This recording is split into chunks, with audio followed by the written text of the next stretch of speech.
Welcome back to another episode of Titans of Now. Titans reaches a wide audience of ServiceNow admins, developers, architects, and product owners. So if you want your brand in front of this audience, check out the description below for how to contact me about sponsorship opportunities.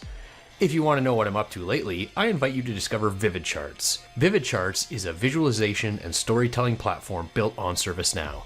Stop exporting data off platform to get the aesthetic control and storytelling experiences that you want. Hey everyone, welcome back to another episode of Titans of ServiceNow. It is so good to have you here. Tonight I have the man whose name is synonymous with training and certification, a pillar of ServiceNow's knowledge proliferation from the early explosive growth days to the current explosive growth days. I am so proud to introduce Andy, the historian, Ho. Thank you, Robert. It's an honor and a privilege to be a part of this podcast. Let's get to it. Thanks so much for joining me, buddy. As always, we start at the start. How did you get your start with ServiceNow? It's funny that you mentioned the historian nickname. I've obviously been part of ServiceNow. I'm going on my 10th year, so I'm super proud to be part of the two-digit club.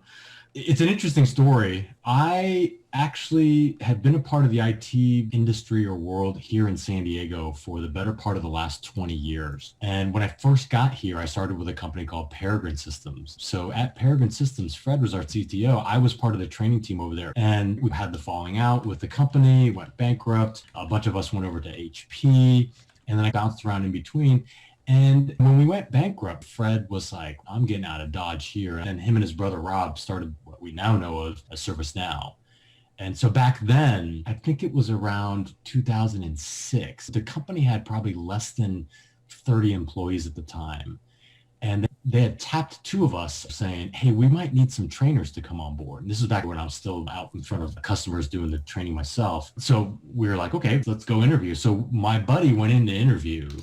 And this was the first formal office that ServiceNow has had in Solana Beach called the Spaceship. And he went in there and I don't think two chairs matched. I think the roof was leaking. I think he came back from that interview and goes, buddy, we're not going over there. It is a mess.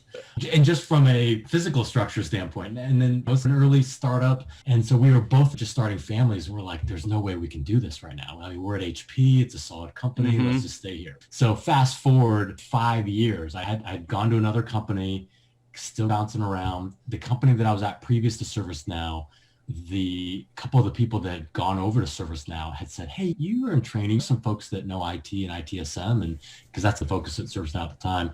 And they go, can you refer some folks to us? And so I did, started passing some people over there. And then sure enough, after a while, they're like, do you want to come over here? And so that's right at the middle of 2011. The company was about 300 folks, 2 offices, one in London, and then obviously the headquarters was in San Diego at the time. And so I came on board as a member of the training and certification team. There were 6 of us. We all sat in a conference room, much like what Fred in his early days too. Fred didn't have a corner office. He didn't come in a suit and a tie. He wore jeans and a t-shirt like the rest of us did. And he worked in a conference room with all of his buddies. And so that's what we did as well. We had a conference room in our office. And today, fast forward 10 years, there are almost 300 of us on the training and certification team at ServiceNow. That's insane, going from 1 to 300 in that amount of time. And it's funny that you mentioned the big wooden starship. It's been mentioned a couple times on the Titan series. There is a lot of stories to tell about that. I remember I took training at the wooden starship. Ian Bros taught me, and 3 other people in a conference room, and we were all like tightly squeezed around a round table. Think back, I bet you none of the chairs matched. No, none of them did. No. And actually there was a shocking lack of chairs because that first floor hadn't been populated yet. It was just a barren first floor, and the only things that were being used were those second floor conference rooms around the perimeter of the circle. We came in and they would be like, check out this space, dude. This is where all the chairs are going to go. So that's something that even people at ServiceNow don't know is if you go into our instances, we have 2 major ones. One is High and one is Surf. Now, Surf got its name from where we were at that wooden spaceship because we were literally 50 yards from the beach. And one day we're coming up with this new instance for our customers. High came before Surf. And so when Surf came about, the story is that we were trying to figure out what the name of this next instance was going to be. And again, for those of you who don't know what HI stands for, our first customer-facing instance, Robert, do you know what HI stands for? Hosted ITIL, buddy. Ask me something hard. There you go. Yes, you're right. So hosted ITIL, you got to remember 16 years ago, hosted was the term for cloud. So that's how we got that. And then how we got the name for surf was, I think the story is that Rob Luddy was looking out his window out onto the surf because you could literally see the coastline from that second story. And he's like, surf, that's what it is. So that's a little bit of ServiceNow trivia for you. Yep. I remember the only thing on that first floor, there was maybe a couple haphazard desks, but then there was a wall of surfboards. And we were coming down from Chicago. I believe it was fall or winter in Chicago too. And we look at that thing and we're like, that's a great artwork. And they're like, artwork? We continue to have surfboards as part, I think for the first 5 years of our company, when we were small enough to take company photos, we would always have a surfboard in our company photos. So there's a definite throwback to that office back in the old days. Does Fred surf? I don't know if he does. He is a very avid tennis fan and player, as well as volleyball. Back in the old days, if Fred was in the office and you didn't know where he was in the office, at 3:00 on the dot every day, he was in the gym on the Stairmaster. He always had all of the records that were on that Stairmaster. So he definitely kept himself active. And I'm pretty sure he still does. So there we go. One thing you learned today is that Fred never skips leg day. Right. All right. So you mentioned a little bit about how you came in on the training and certification side, but how might people know you in the ServiceNow community for those who don't already? I love the community aspect in general, whether it's in my personal life or my hobbies. But I think even professionally, I think there's a space for this where obviously we have our ServiceNow community, capital C, where every once in a while I'll answer questions there that are training and certification related. I'm fairly active on LinkedIn. I'm usually posting something once a day, if not a couple times a week. And then probably, I think for the most place that I'm found is on Twitter. So if you find me on Tech Training Tip, I've started to do a little bit more personal stuff here and there in the evenings, but during the day, talking about trends in the industry. I've been in the training industry for 25 years. I've done everything from teaching high school math to graduate teaching assistant at Northwestern University, and then just in the tech training space. So I've been a trainer, I've been a course developer, and I've been a manager of teams for probably the last 15 years or so. Andy's being super modest here, so I'm going to rephrase his answer for him. Nobody understands that Andy started and he was basically the training person. And I remember being at a very early knowledge and being introduced to you and talking about someday we'll have certifications for this. And I remember thinking at the time, no way, that's too buttoned up and formal. But just look at today. There's dozens of people that get certified admin every single day. The amount of proliferation around the space that certifications has driven has been astounding. And I certainly didn't have an idea of the scale at the time, but Andy did. And here we are all these years later, 300 people on the team, and how many properties on ServiceNow basically revolve around certification? NowLearning, Now Creators. Good work, man. Yeah, no, I appreciate that. Obviously, I don't take the credit. It takes a village. Like I said, there's almost 300 of us on the team. But you're right. When I started here, we had one course that we delivered, and it was sysadmin. And that's now been rebranded as ServiceNow Fundamentals. But it's been a great journey along the way. I don't see us stopping anytime soon. From that one course that we had, we went to scripting, we went to implementation boot camp, which is now our platform implementation course. Like I said, we immediately thought people are going to want to get certified on this. People are going to want to prove to their customers that they know what they're doing. We obviously, in the last year, we released NowLearning, which is our learning platform.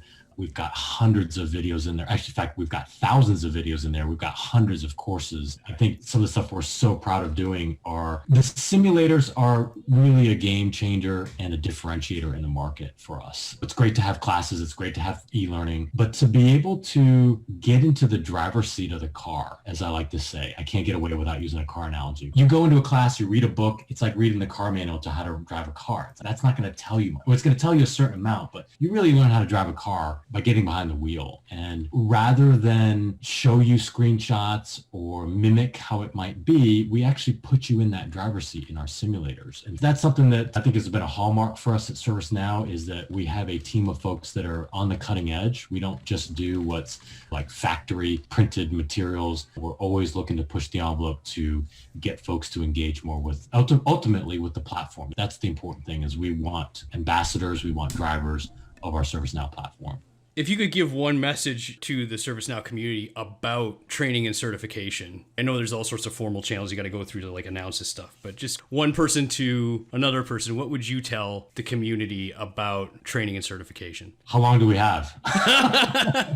I'm so passionate about learning in general. Obviously, the point I just said was we want our ServiceNow ecosystem to really engage and learn our platform and make it work for you. That's always been the message from Fred. It's always been the message from all of our CEOs, including Bill right now.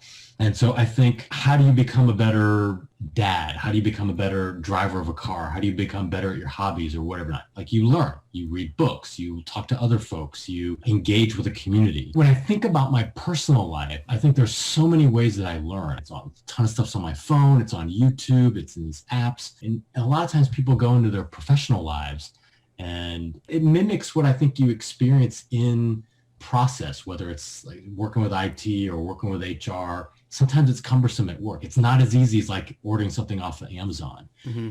In the training world, it's specific to ServiceNow, we try to do the same thing where we want to make it accessible to everybody. If you're listening to this, or if you're doing anything with ServiceNow, the whole goal is to learn more and to learn how to do it. I would argue that within our training portfolio, we've got the basics, the fundamentals, the foundational concepts that you need to know anything about our platform. Everything from the performance analytics pieces to the ITSM to ITOM to DevOps, like it's all in there. We cover a multitude of personas. A lot of them are technical, obviously. We have the admin, the implementer, developer, but we even go into business process consultants and project managers. And my passion, my goal is to bring that enablement to our ecosystem.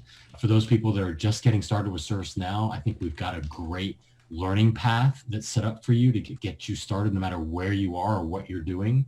And I think that's just, we want to continue to make that learning process fun and exciting. Obviously, you're there to learn about the platform and you're there to do business, bring in more ROI to your company. But at the end of the day, why not have fun doing it? I think that's why I've been at ServiceNow. It's the longest place I've been at any company that I've been at.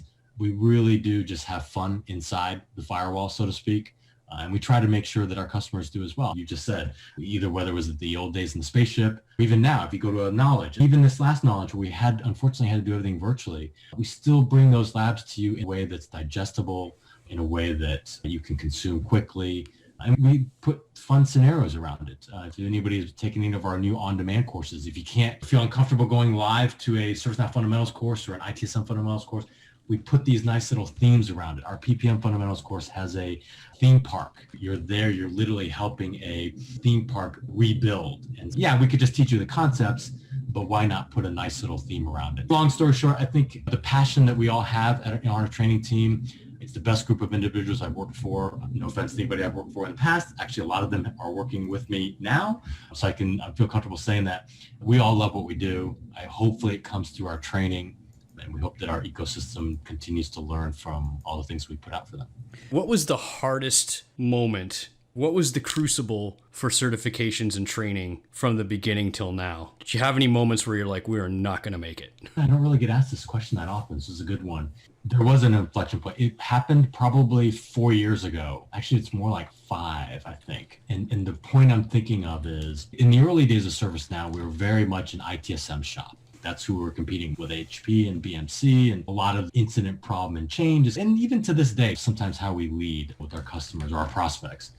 And right around that point, we started to get into other industries. We started bringing in ITOM, HR, CSM. We went outside our comfort zone. The pool of folks that we were trying to hire at that point were of a similar profile, was out there. And so it's a twofold to that, two parts to that answer is one, finding the right people that had the industry expertise in places like financial management or in HR or in customer service management. Finding those folks, at least from a training standpoint. I think across the company, I think sales had the same issues, I think marketing and across the board. But to bring it back to training, I think then what made it difficult was not only creating the content for it, but as you mentioned, at the time, for the first 5 years that I was here, we literally had two certifications. We had the sysadmin certification and we had the implementer certification. It was a one size fits all. It was, and I think a lot of folks were coming to me, what do you mean implementer? There's 10 different parts of the platform. The platform was just going too wide for you, right? Yeah, we needed a way to say, you're an implementer and we're going to give you this certification, but we're going to give it to you specific to ITSM or to differentiate partners that are out there or customers out there. And so the difficult part at that point was we literally went from two certifications to, I want to say it was 18 in a matter of 12 months. And so if you've been around long enough for this. Yeah, I remember. You flip back about 4 or 5 years, we cranked all of these out in literally less than 18 months, which if you know how hard it is to create high stakes certification, it did come to a point for us. I don't want to say it broke us, but it certainly was the most challenging thing. And I think we made it through it. And we do have a program now that individuals can come in and prove their worth, and it's not an easy thing to do. And I think once people are certified, one of my favorite things every day is to go into LinkedIn and people sharing their certificates. Like you said, there's dozens of people that get certified every day. I must like half a dozen of those folks post on their LinkedIn feed. And I could not be more proud to be able to help people along in their careers and to be able to give them that certification and that ability to go get hired somewhere and to prove their worth. And then on the opposite side of that, what would you say is like your crowning achievement? It's hard to pick one. It's almost like saying, which one's your favorite kid? Yeah. Right? Yeah.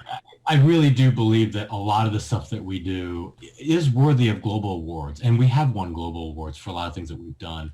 The simulators and the micro simulators are things that customers can do right now in NowLearning. I know it's something we need to market better. I don't know out there how many people recognize the power of these simulators. It's literally you get to drive the car and take it out on the road.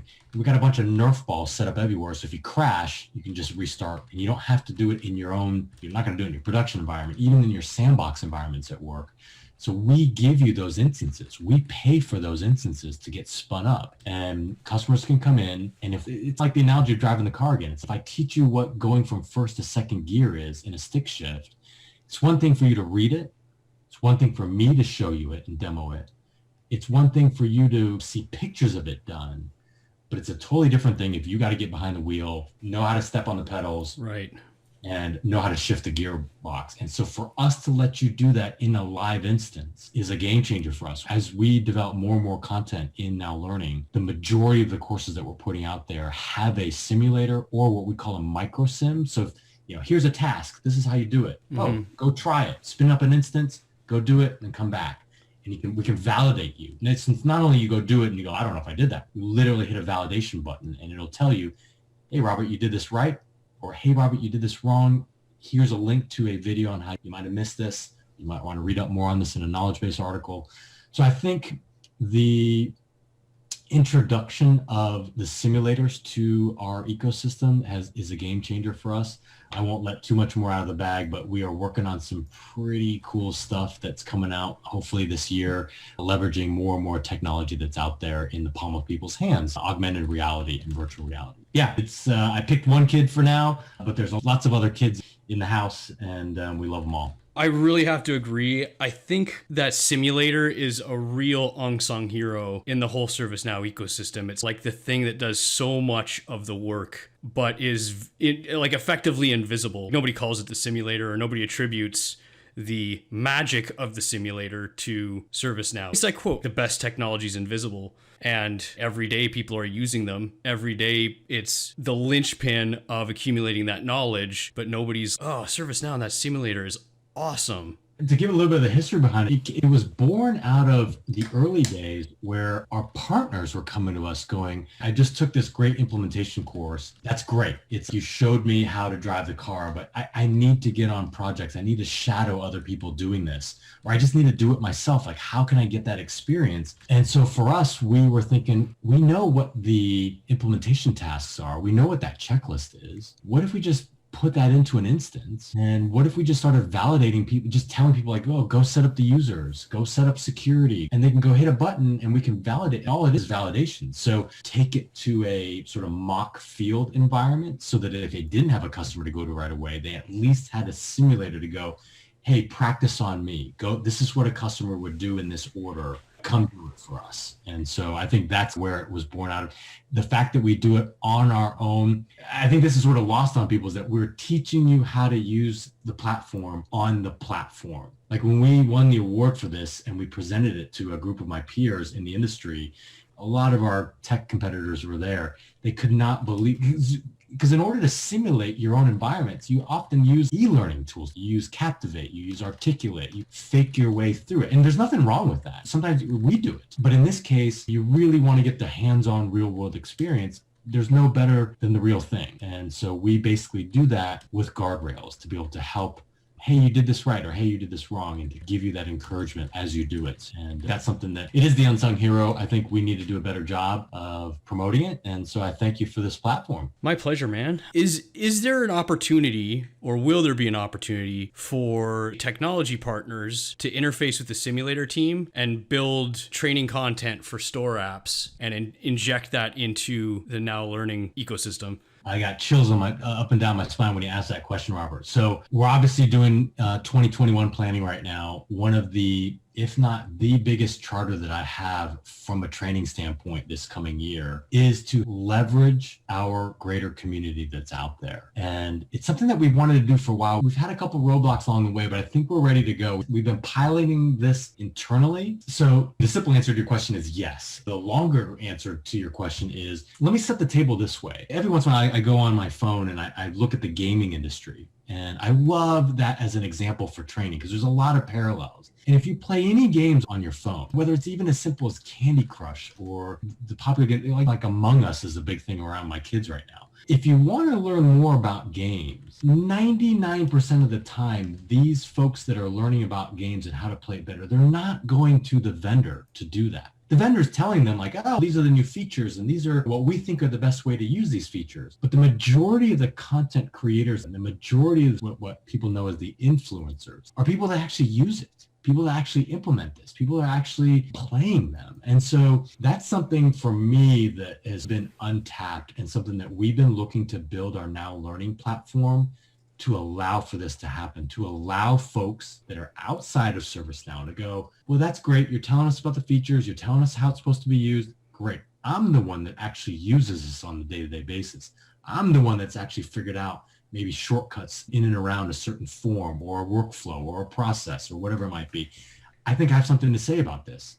And so why wouldn't we give these folks a megaphone and go, Robert, get yourself a way to be able to create this content and get it out there for other folks to consume. And you might think, okay, I'm not a developer of content. I don't know the first thing about instructional design. We're trying to create ways to put templates, to put a process in place for somebody to come behind a microphone like we're doing right now, talk about what they want to. They can maybe record a demo and then just put that out there. And then to take it a step further is for those who are a little bit more tech savvy or even not tech savvy. And there's places where we might be able to take proof of concepts and help them build their own simulator as well. So I literally just got off a call an hour ago where our sim team, we call them our sim team, they're putting more and more enhancements in to make it easier for our own groups to build these simulators.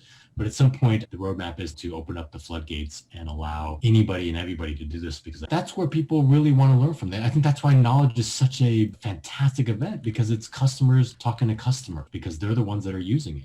It's one thing for the vendor to say something like us. It's another thing for a partner to say it, but I think it's even more powerful when like talks to, and I think that's where we want to make more and more of those connections in this coming year. So I'm really looking forward to that. So thanks for that question. Beyond greater capabilities for the ecosystem to contribute to NowLearning, what's next for certification and training? I won't give away too much because, again, I don't want to make it a promise. But one thing that I can say, and one thing that we're super passionate about, is you're starting to see in NowLearning, you're starting to see some badging. That's a big part of it. If you go to your profile in NowLearning, right at the top there is whenever I log in, I can always see my knowledge badges and badges that I've taken from certain courses. We are definitely looking to expand not just the badging. So there's two parts of this, is the recognition piece. We want to be able to recognize people more and more for what they do and what they know. And so right now, I think Will would even agree, it's fairly vanilla. It's nothing against the dozens of certifications that we have, but it's generally you have a mainline cert. You have to go to a site. You got to get proctored. So I think we have somewhere around 20 of those sort of high stakes certifications. We have a couple dozen of these micro certifications that we do. There's lower stakes. You go watch a webinar, you go through an e-learning, and then you take a quiz online and you get past it. We have our deltas as well. We want to give more options to people that are out there that might say, I don't need to be certified, but I would love to tell my employer that I know how to do something, and not just show them a transcript, but to be able to show them a series of badges. And so we're definitely working on the recognition side of things, but then also on the certification side of things, we're looking to diversify our offering.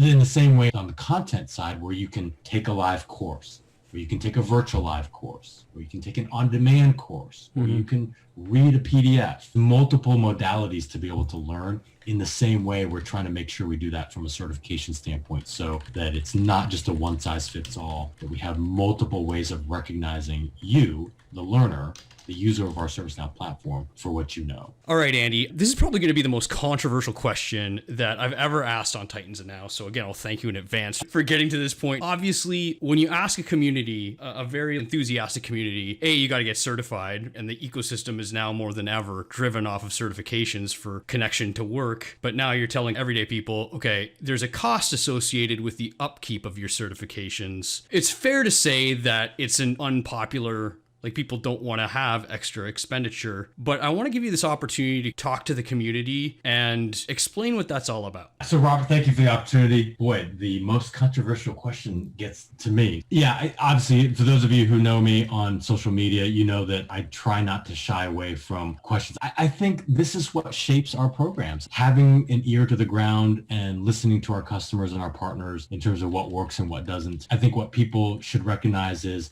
a lot of this stuff is fairly fluid. A lot of this stuff isn't we're going to say it and this is the way it goes. A lot of times we'll fumble and we got to get better, and we take the feedback and we go back to the drawing board and we come up with a better way of doing things. So I'll start by saying that. So whether it's a certification payment type of question, or whether it's the conversion of our formats from instructor-led to on-demand, or whatever people might take issue to, I think that's what we're good at, is we're good at taking the feedback and listening to it. Now, specifically to your question, nobody likes to pay for stuff. I want stuff for free, right? Who wouldn't want stuff for free? But I think what we're trying to do, and I think what I want to make clear, is what I oftentimes see is people comment like, oh, this is just a money grab, or ServiceNow wants to make money off of this. First of all, I'll make it clear is that if you look at the numbers, we're not making a ton of money off of this. This is not really a money play to service other programs that we're doing. In the grand scheme of things, I think it's, relatively speaking, it's a super small number. So it's not about that. Think about it in general, where anything that you pay for in life right now, if you go out there and you buy a really nice pair of headphones to listen to music on, versus somebody giving you maybe even the same headphones for free, you think about that intrinsic value to how you place the value on that object that you bought. And if you look across the industry, it's the same thing. Things that are given away for free intrinsically or inherently for folks don't quite carry that same value. Now, you might, then why do you have to charge so much? Maybe you could just charge me $10 instead of $200 or whatever it might be, or why am I renewing all this? Looking at what we're looking at, and looking at how often we release content, and even listening to our customers saying, we want people coming on board, teaching us or implementing for us that really know what they're doing. This is one way for us to be able to, relatively speaking, I don't think it's a huge cost. I know for some folks it is, so I'm not discounting that at all. But I do feel like having that cost there does put the value there. It does force people to think about whether or not I know some folks have dozens of certifications, and obviously keeping up a dozen is going to cost a lot. But then are you really working through all of them, or do you need to focus on one or two or a handful of them? Again, everybody's different. I don't think an answer is going to satisfy everybody at all, but hopefully that gives some insight to not just the fact that we're trying to align with what other industries and other competitors are doing, but that in and of itself, the idea of paying for something and having that cost inherent there maintains the value of what we do. And I think anybody that's in business can understand you do need some revenue to keep the lights on, but that's not really what we're looking to do. It's really about maintaining that value to our ecosystem and knowing that it's an important thing to do and it's worth it, I think, at the end of the day. Thanks for having the courage to step out into the community and be able to say that flat out. I know it's a pretty controversial topic. Thanks again for that. We are at time, so I'm going to give you the last word to the community. First of all, I love this platform that you have, Robert. I love when you release episode after episode. Super honored again to be a part of all this. I've really enjoyed my last 10 years here at ServiceNow. I would love to say this again in 10 more years when I've been here for 20. It's such a unique ecosystem that we have here. It's so unique. I love when new people join our team, and sadly we weren't able to go to Knowledge last year. And we'll kind of see how things go for this coming year, but it's one of my favorite things to see and engage with our customers. And it's not only at Knowledge, it's at our Snug events, it's our Now Forum events, it's all the different things that go on around the world. I always made the comment that if you didn't know you were coming to a tech conference, you would have thought you walked into a religious cult meeting, because just how rabid people are about learning our platform. And a lot of times people go to these conferences and they're boondoggles. It's not the case for ServiceNow. People are begging to get into sessions, and people are so passionate about learning more and more about our platform. I just love what Fred has done, making things open source and extensible. It really does make things easier from a training standpoint as well for us to teach our ecosystem. So we're just super excited about what's coming up in the coming year. We know things are challenging in these times today, but hopefully with things that we're putting out into NowLearning and our platform in general, people will continue to be excited about what ServiceNow is doing for them. All right, Andy, thanks so much for joining me. Have a great rest of your day. Thanks, Robert. All right, bye-bye. If you'd like to sponsor this channel's content, email me at the address pictured here. If you need a conversation on where your ServiceNow implementation is or where it's going, you can reach me on Super Peers and book a short consult. If you want to contribute to high quality, high frequency output, consider a donation. If not, I still appreciate your viewership. Consider hitting the like button and sharing within your network. Thanks for watching.